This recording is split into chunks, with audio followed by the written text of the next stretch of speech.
আন্তর্জাতিক মুদ্রা তহবিল আইএমএফ এর সঙ্গে বাংলাদেশের নতুন ঋণ কর্মসূচি নীতিমালা ও মূল কাঠামো নিয়ে আলোচনা চলছে বলে জানিয়েছেন অর্থমন্ত্রী আমির খসরু মাহমুদ চৌধুরী।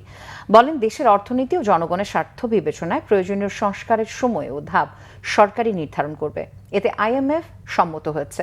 সোমবার সচিবালয়ে অর্থমন্ত্রীর সঙ্গে আইএমএফ এর ঋণ কর্মসূচির বাংলাদেশ মিশন প্রধান ইভো ক্রুজনারের নেতৃত্বাধীন প্রতিনিধি দলের বৈঠক শেষে সাংবাদিকদের এসব কথা জানান অর্থমন্ত্রী। তিনি বলেন, নতুন ঋণ কর্মসূচির নীতিমালা ও মূল ভিত্তি কী হবে তা নিয়ে দুই পক্ষের মধ্যে আলোচনা অব্যাহত রয়েছে।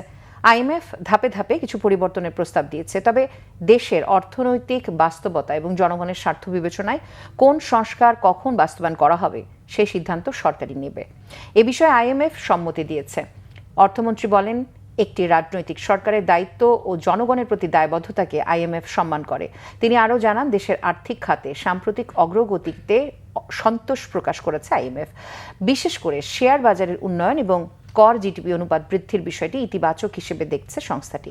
তবে এসব ক্ষেত্রে আরও অগ্রগতি প্রয়োজন বলেও মত দিয়েছে তারা।